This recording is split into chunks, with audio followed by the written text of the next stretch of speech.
Hello ছাত্রছাত্রীরা, SM এক্সক্লুসিভে সবাইকে স্বাগত।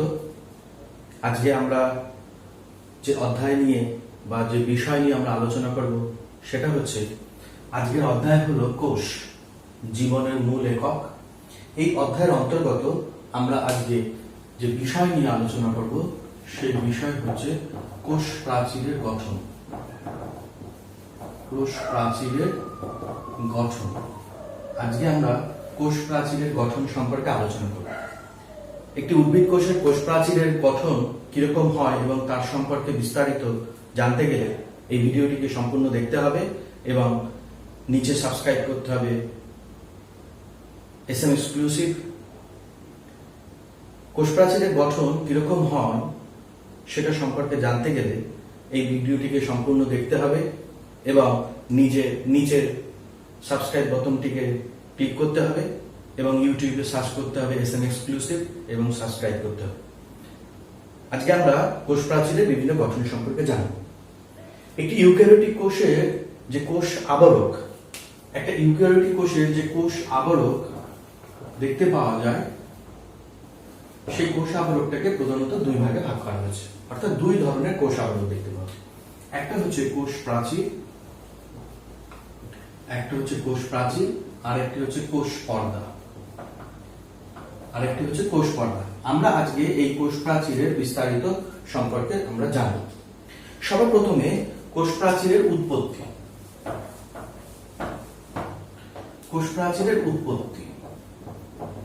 অর্থাৎ কোথা থেকে উদ্ভিদ কোষের কোষ প্রাচীরটা তৈরি হয়। কোষ প্রাচীর উৎপাদনে প্রধানত যে কোষীয় অঙ্গাণু দুটো মুখ্য ভূমিকা গ্রহণ করে সেটা হচ্ছে গলগি বডি এবং এন্ডোপ্লাজমিক রেটিকুলাম। অর্থাৎ গলগি বডি এবং এন্ডোপ্লাজমিক রেটিকুলাম কোষ প্রাচীর তৈরিতে মুখ্য ভূমিকা গ্রহণ করে। এরপরে কোষ প্রাচীরের যে গঠন,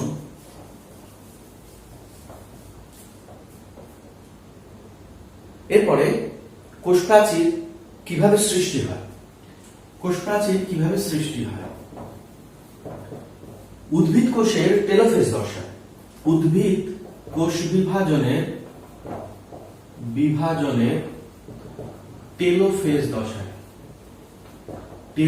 দশার শেষের দিকে, উদ্ভিদ কোষ বিভাজনের টেলোফেজ দশার শেষের দিকে ফ্র্যাগমোপ্লাস্ট নামক এক ধরনের পেকটিন জাতীয় সেলুলোজ তারা কোষের মাঝখানে জমা হয়ে ধীরে ধীরে তারা কোষ পাক বা সেল প্লেট গঠন করে। এই কোষ পাক বা সেল প্লেট ধীরে ধীরে পরিবর্তিত হয়ে তারা একটি কোষ প্রাচীর গঠন করে। কোষ প্রাচীর কোথায় দেখা যায়? কোষ প্রাচীর সাধারণত অবস্থান। কোষ প্রাচীর সাধারণত উদ্ভিদ কোষের একেবারে বাইরে দেখতে পাওয়া যায়। উদ্ভিদ কোষের বাইরে একটি আবরণ যে দেখতে পাওয়া যায়, সেই শক্ত আবরণটিকে বলা হয় কোষ প্রাচীর। এরপরে আমরা দেখে নেব একটি কোষ প্রাচীরের বিভিন্ন অংশগুলো এবং তাদের গঠন। কোষ প্রাচীরের গঠন। একটি কোষ প্রাচীরের গঠনে প্রধানত তিন ধরনের অংশ দেখতে পাওয়া যায়, বা একটি কোষ প্রাচীরকে যদি প্রস্থচ্ছেদ করা হয়, সেই কোষ প্রাচীরের প্রস্থচ্ছেদে মূলত তিনটে অংশ দেখতে পাওয়া যায়। সবার প্রথম হচ্ছে মুখ্য বা প্রাথমিক কোষ প্রাচীর।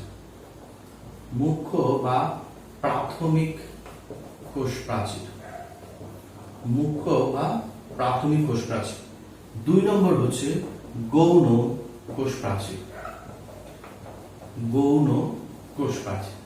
এছাড়া এই দুটো মুখ্য কোষ প্রাচীরের মাঝখানে একটি অংশ দেখতে পাওয়া যায় যেটাকে বলা হয় মধ্য পর্দা বা ল্যামেলা। অর্থাৎ একটি কোষ প্রাচীরের অংশ গঠনে বা প্রস্থচ্ছেদে কি অংশ দেখতে পাওয়া যায়? একটি মুখ্য কোষ প্রাচীর বা প্রাথমিক কোষ প্রাচীর, একটি গৌণ কোষ প্রাচীর এবং একটি মধ্যচ্ছদা বা ল্যামেলা। এবার আমরা দেখে নেব যে একটি উদ্ভিদ কোষের মধ্যে কোষ প্রাচীরে এই অংশগুলি কিভাবে অবস্থান করে।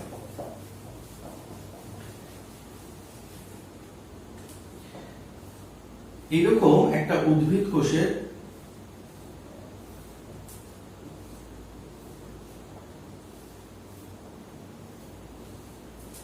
একেবারে বাইরের দিকে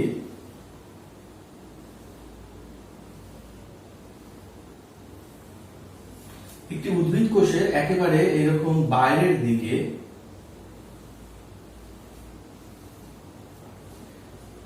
একটি উদ্ভিদ কোষের এরকম একেবারে বাইরের দিকে প্রধানত সেলুলোজ এবং হেমিসেলুলোজ নামক দুটি রেচন বস্তু, উদ্ভিদের দুটি রেচন বস্তু, তারা জমা হয়ে তৈরি করে মুখ্য কোষ প্রাচীর অংশটি। অর্থাৎ এটা একটা মুখ্য কোষ প্রাচীর। এইরকম উদ্ভিদ কোষের একেবারে বাইরের দিকে কোষ প্রাচীরের যে অংশটি প্রধানত সেলুলোজ এবং হেমিসেলুলোজ উপাদান দিয়ে তৈরি, সেই উপাদানকে বলা হয়, এটাকে বলা হয় মুখ্য কোষ প্রাচীর। মুখ্য কোষ প্রাচীর। কোষ প্রাচীরের প্রস্থচ্ছেদের মধ্যে সবচেয়ে কঠিন অংশ এটি, সেলুলোজ এবং হেমিসেলুলোজ দিয়ে। এইরকম দুটি মুখ্য কোষ প্রাচীরের ভেতরের দিকে কোষ প্রাচীরের যে অংশটি দেখতে পাওয়া যায়, এইরকম দুটো মুখ্য কোষ প্রাচীরের ভেতরের দিকে যে এই যে অংশটা, দুটো মুখ্য কোষ প্রাচীরের ভেতরের দিকে এই যে অংশটা প্রধানত লিগনিন এবং পেকটিন নামক দুটি পদার্থ দিয়ে তৈরি। লিগনিন এবং পেকটিন নিয়ে তৈরি কোষ প্রাচীরের এই অংশটিকে বলা হয় গৌণ কোষ প্রাচীর। বলা হয় গৌণ কোষ প্রাচীর। এটি প্রধানত লিগনিন এবং পেকটিন দিয়ে তৈরি। এটি অপেক্ষাকৃত মুখ্য কোষ প্রাচীরের তুলনায় হচ্ছে কম দৃঢ় এবং শক্ত। এরপরে দুটো উদ্ভিদ কোষের দুটো মুখ্য কোষ প্রাচীরের মাঝখানে এরকম একটি অর্ধতর জেলির মতো একটা থকথকে স্তর বা একটি আস্তরণ দেখতে পাওয়া যায়। দুটো উদ্ভিদ কোষের মাঝখানে, দুটো উদ্ভিদ কোষের যে মুখ্য কোষ প্রাচীর তার মাঝখানে যে একটি অংশ আবরণ দেখতে পাওয়া, উদ্ভিদ কোষ প্রাচীরের মুখ্য কোষ প্রাচীরের মাঝখানে যে এরকম অর্ধতর অংশটি দেখতে পাওয়া যায় সেটিকে বলা হয় মধ্য পর্দা। মধ্য পর্দা বা ল্যামেলা। মধ্য পর্দা বা ল্যামেলা অর্থাৎ একটি উদ্ভিদের কোষ প্রাচীরে যদি আমরা প্রস্থচ্ছেদ অঙ্কন করি, তাহলে এই প্রস্থচ্ছেদের মধ্যে এরকম প্রধানত এরকম তিনটে অংশ দেখতে পাওয়া যায়।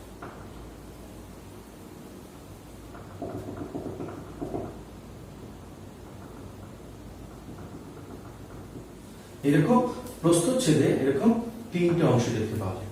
এটা হচ্ছে মুখ্য কোষ প্রাচীর, এটা হচ্ছে গৌণ কোষ প্রাচীর এবং এটা হচ্ছে মধ্য পর্দা। এটা হচ্ছে মধ্য পর্দা। এরকম তিনটে অংশ আমরা একটা কোষ প্রাচীরের গঠনে দেখতে পাবো। এবার এই কোষ প্রাচীরের গঠনের এইরকম যে মাঝখানে দুটো কোষ প্রাচীর, একটা শক্ত অংশ, দুটো কোষ প্রাচীরের মাঝখানে এরকম একটি ছিদ্র থাকে, একটি ছিদ্র পথ দেখতে পাওয়া যায়। বিভিন্ন কোষ প্রাচীরের মাঝখানে বা দুটো উদ্ভিদ কোষের মাঝখানে এরকম একটি ছিদ্র পথ দেখতে পাওয়া যায় বা ছিদ্র দেখতে পাওয়া যায়, যে ছিদ্র পথের মধ্যে দিয়ে কোষের মধ্যে বিভিন্ন বস্তুগুলো একটা কোষ থেকে আরেকটা কোষের মধ্যে আদান প্রদান করে। সেটা কোষীয় বস্তু, খনিজ লবণ, জল এবং অন্যান্য পদার্থ, সেই সমস্ত পদার্থগুলো একটি কোষ থেকে আরেকটি কোষের মধ্যে পরিবাহিত হয়। এই যে দুটো কোষের মাঝখানে যে ছিদ্রপথ, সেই ছিদ্রপথটাকে বলা হয় প্লাজমোডেসমাটা। প্লাজমোডেসমাটা অর্থাৎ এই প্লাজমোডেসমাটার মাধ্যমে হচ্ছে যে উদ্ভিদের দুটো কোষের মধ্যে সংযোগ স্থাপিত হয়। এছাড়াও কোষ প্রাচীরের মধ্যে আরো একটি বিশেষ গঠন দেখতে পাওয়া যায়। এছাড়াও বিভিন্ন উদ্ভিদ যারা টান সহ্য করতে পারে, সেই সমস্ত টান সহনকারী বিভিন্ন কাষ্ঠল দ্বিবীজপত্রী উদ্ভিদের ক্ষেত্রে হচ্ছে ব্যক্তবীজী উদ্ভিদ বা দ্বিবীজপত্রী উদ্ভিদের ক্ষেত্রে দেখা যায় যে কোষ প্রাচীরের যে গৌণ কোষ প্রাচীর, সেই গৌণ কোষ প্রাচীরের ভেতরের দিকে আরো একটি কোষ প্রাচীরের মতো একটি অংশ দেখতে পাওয়া যায়, যেটি প্রধানত জাইলান, এইরকম যেটি প্রধানত এরকম জাইলান নামক এক ধরনের এরকম পদার্থ দিয়ে তৈরি। সেটা সব কোষ প্রাচীরে দেখা যায় না বা সব উদ্ভিদে দেখা যায়। কিছু কিছু উদ্ভিদ যারা টান সহ্য করতে পারে, সেরকম যে কাষ্ঠল উদ্ভিদের ক্ষেত্রে এরকম জাইলান, এগুলো প্রধানত জাইলান নামক এক ধরনের পদার্থ দিয়ে তৈরি। এরকম একটি অংশ দেখতে পাওয়া যায় যেটাকে বলা হয় প্রগৌণ কোষ প্রাচীর, প্রগৌণ কোষ প্রাচীর। তাহলে একটা কোষ প্রাচীরের আমরা মুখ্য গঠনে আমরা বা প্রধান অংশ আমরা দেখতে পেলাম তিনটে। একটা হচ্ছে মুখ্য কোষ প্রাচীর, একটা হচ্ছে গৌণ কোষ প্রাচীর এবং একটি মধ্যপর্দা বা ল্যামেলা, এবং দুটো কোষ প্রাচীরের মাঝখানে একটি ছিদ্রপথ যেটাকে আমরা বললাম প্লাজমোডেসমা। এছাড়াও কিছু কিছু উদ্ভিদের ক্ষেত্রে যারা টান সহ্যকারী সেরকম কাষ্ঠল উদ্ভিদের ক্ষেত্রে জাইলাম নামক আরেকটি গৌণ কোষ প্রাচীরের ভেতরের দিকে আরেকটি অংশ দেখতে পাওয়া যায় যেটাকে বলা হয় হচ্ছে প্রগৌণ কোষ প্রাচীর। এরপরে আমরা দেখে দেব যে কোষ প্রাচীরের রাসায়নিক উপাদান, অর্থাৎ এটা কোষ প্রাচীরের গঠন দেখলাম। এবার কোষ প্রাচীরের রাসায়নিক গঠনে আমরা কি কি অংশ দেখতে পাওয়া যায়। রাসায়নিক গঠন, রাসায়নিক গঠন। কোষ পর্দায় রাসায়নিক গঠনে যে প্রধান প্রধান অংশগুলি দেখতে পাওয়া যায় তার মধ্যে হচ্ছে cellulose, cellulose, hemicellulose, hemicellulose, lignin, pectin, জাইলাম, lignin, pectin, জাইলাম। এছাড়াও কিছু মোম জাতীয়, মোম বা সুবেরিন জাতীয় পদার্থ দেখতে পাওয়া যায়। এছাড়া দেখতে পাওয়া যায় এক্সোটেনসিন,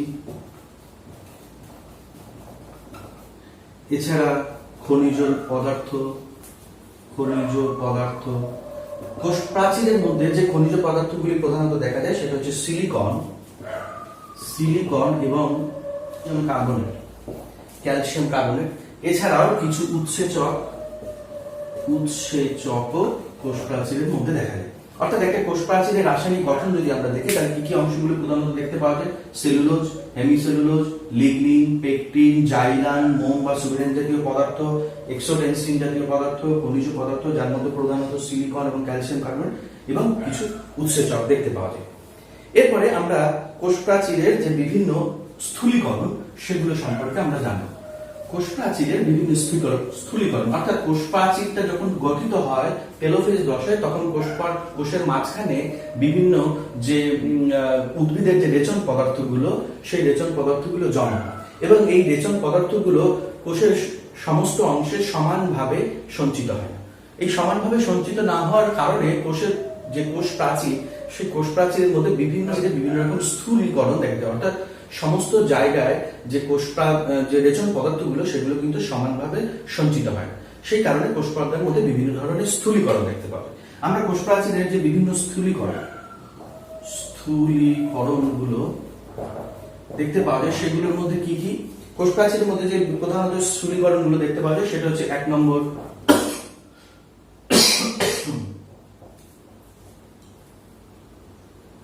কোষ প্রাচীরের মধ্যে প্রধানত যে স্থূলীকরণগুলো দেখতে পাওয়া যায় তার মধ্যে একটা হচ্ছে বলয়াকার, অর্থাৎ কোষ প্রাচীরের মধ্যে এরকম বলয়ের মতো দেখতে পাওয়া যায়। বলয়াকার অর্থাৎ কোষ প্রাচীরের যে বিভিন্ন অংশগুলো সঞ্চিত সেগুলো এরকম বলয়ের মতো দেখতে। তারপর হচ্ছে সর্পিলাকার, অর্থাৎ এইরকম কোষ প্রাচীরের মধ্যে এরকম বিভিন্ন পদার্থগুলো এরকম সাপের মতো বা সর্পি গঠনের মতো এরকম সঞ্চিত। তারপর হচ্ছে সোপানাকার, অর্থাৎ মইয়ের মতো, সোপানাকার, অর্থাৎ এক্ষেত্রে কোষ পর্দাগুলো এরকম মইয়ের মতো বিভিন্ন জায়গায় এরকম স্থূলীকরণ দেখতে পাবে। এছাড়া জালিকা, অর্থাৎ এক্ষেত্রে কোষ প্রাচীরের স্থূলীকরণগুলো এরকম বিভিন্ন জালকের মতো এরকম বিভিন্ন জায়গায় বিক্ষিপ্তভাবে এরকম স্থূলীকরণ দেখতে পাবে। অর্থাৎ কোথাও বেশি রেচন বস্তু সঞ্চিত হয়েছে, কোথাও কম হচ্ছে, এরকম বিক্ষিপ্ত ভাবে এরকম দেখা যায়। এছাড়া আরেকটি বিশেষ দেখতে পাওয়া যায় সেটা হচ্ছে কূপ বা পিট, অর্থাৎ কোষ প্রাচীরের মধ্যে এরকম বিভিন্ন জায়গায় এরকম ছোট ছোট গর্তের মতো দেখতে পাওয়া যায়। অর্থাৎ এই সমস্ত অঞ্চলগুলোতে বিভিন্ন যে রেচন পদার্থগুলো সেগুলো কম পরিমাণে সঞ্চিত হয়, ফলে উপর থেকে যদি আমরা দেখি তাহলে এরকম একটা গর্তের মতো দেখতে মনে হয়, সেগুলোকে আমরা বলি কূপ বা পিট। অর্থাৎ আমরা কোষ প্রাচীরের যে বিভিন্ন স্থূলীকরণ সেগুলোর মধ্যে কি কি স্থূলীকরণ দেখা যায়। 1 নম্বর হচ্ছে বলয়াকার বিভিন্ন স্থূলীকরণ দেখা যায়, সর্পিলাকার অর্থাৎ বিভিন্ন জায়গায় সাপের মতো বিভিন্ন জায়গায় কম সঞ্চিত হয় ফলে ওই জায়গাটা অংশগুলো সর্পিলাকার দেখায়। তারপর হচ্ছে সোপানাকার অর্থাৎ মইয়ের মতো লাগে দেখতে, এবং জালিকাকার অর্থাৎ বিক্ষিপ্ত ভাবে বিভিন্ন জায়গায় দেখা যায়। এছাড়া কূপ বা পিট অর্থাৎ বিভিন্ন জায়গায় কম সঞ্চিত হওয়ার ফলে সেই জায়গাগুলোতে বিভিন্ন গর্ত বা কূপের মতো সৃষ্টি হয়। এরপরে আমরা কোষ প্রাচীরের বিভিন্ন কাজ সম্পর্কে আমরা জানি। কোষ প্রাচীর হচ্ছে উদ্ভিদ কোষের সবচেয়ে বাইরের আবরণ। উদ্ভিদ কোষের সবচেয়ে বাইরের একটি জড় পদার্থ বা একটি রেচন পদার্থগুলো সঞ্চিত হয়ে কোষ প্রাচীরটা গঠন করে। তাহলে কোষ প্রাচীরের যদি কাজ বলি, তাহলে কোষ প্রাচীরের কাজগুলো প্রধান একটা কাজ হচ্ছে যে কোষের আকৃতি গঠন করা। কোষের আকৃতি গঠন করা, কোষের আকৃতি গঠন, কোষের আকৃতি গঠন করে। অর্থাৎ বিভিন্ন কোষ কিরকম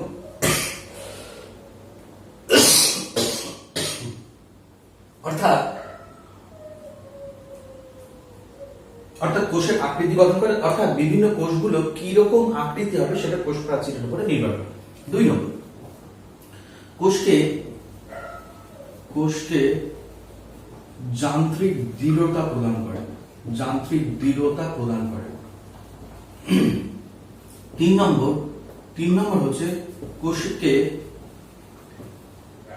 কোষকে বাইরের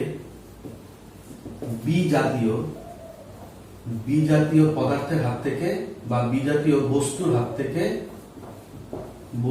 হাত থেকে রক্ষা করে, বিজাতীয় বস্তুদের হাত থেকে রক্ষা করে। এছাড়া কি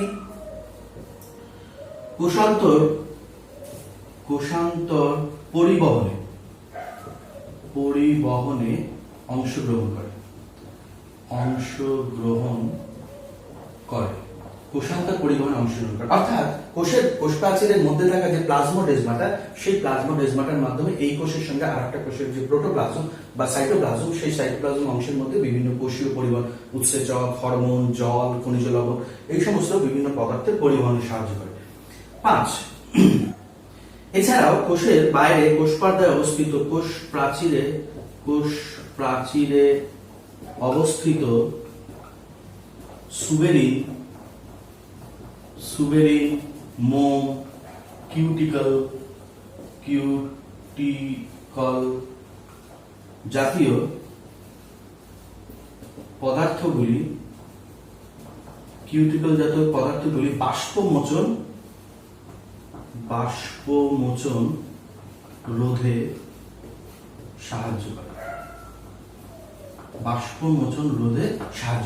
অর্থাৎ কোষ প্রাচীরের যে বিভিন্ন কাজগুলো সেগুলো কি কি? 1 নম্বর হচ্ছে কোষের আকৃতি গঠন করে, 2 নম্বর হচ্ছে কোষেরকে যান্ত্রিক দৃঢ়তা প্রদান করে, 3 নম্বর বিভিন্ন কোষের মধ্যে যে বাইরে থেকে আসা যে বিভিন্ন বিজাতীয় বস্তু অর্থাৎ ভাইরাস, ব্যাকটেরিয়া বা অন্যান্য বিজাতীয় পদার্থ সেই সমস্ত কোষকে ভেতরে প্রবেশ করতে বাধা দেয়। কোষান্তর পরিবহন অর্থাৎ কোষের প্রাচীরের মাঝখানে অবস্থিত যে প্লাজমোডেজমাটা, সেই প্লাজমোডেজমাটার মাধ্যমে বিভিন্ন কোষীয় পদার্থের আদান প্রদানে সহায়তা করে। এবং কোষ প্রাচীরের বিভিন্ন লিগনিন, সুবেরিন বা খনিজ পদার্থগুলো যেগুলো মোম, এই ধরনের পদার্থগুলো সঞ্চিত হওয়ার ফলে কি হয়, কোষ প্রাচীরের মধ্যে দিয়ে যে প্রোটোপ্লাজমের যে জলের বাষ্পীভবন বা বাষ্পমোচন সেটা কম হয়, এবং কমিয়ে দেহে প্রোটোপ্লাজমের যে গাঢ়ত্ব বা অভিস্রাবণ ঘনত্ব সেটাকে সঠিক রাখতে সাহায্য করে। ধন্যবাদ ছাত্রছাত্রীরা, আজকে আমরা কোষ প্রাচীরের বিভিন্ন গঠন সম্পর্কে আমরা জানলাম। আমাদের পরবর্তী ভিডিওগুলি পাওয়ার জন্য অবশ্যই সাবস্ক্রাইব করতে হবে ইউটিউবে SM এক্সক্লুসিভ, এবং ভিডিওটির নিচে থাকা সাবস্ক্রাইব বাটনটিতে অবশ্যই ক্লিক করতে হবে।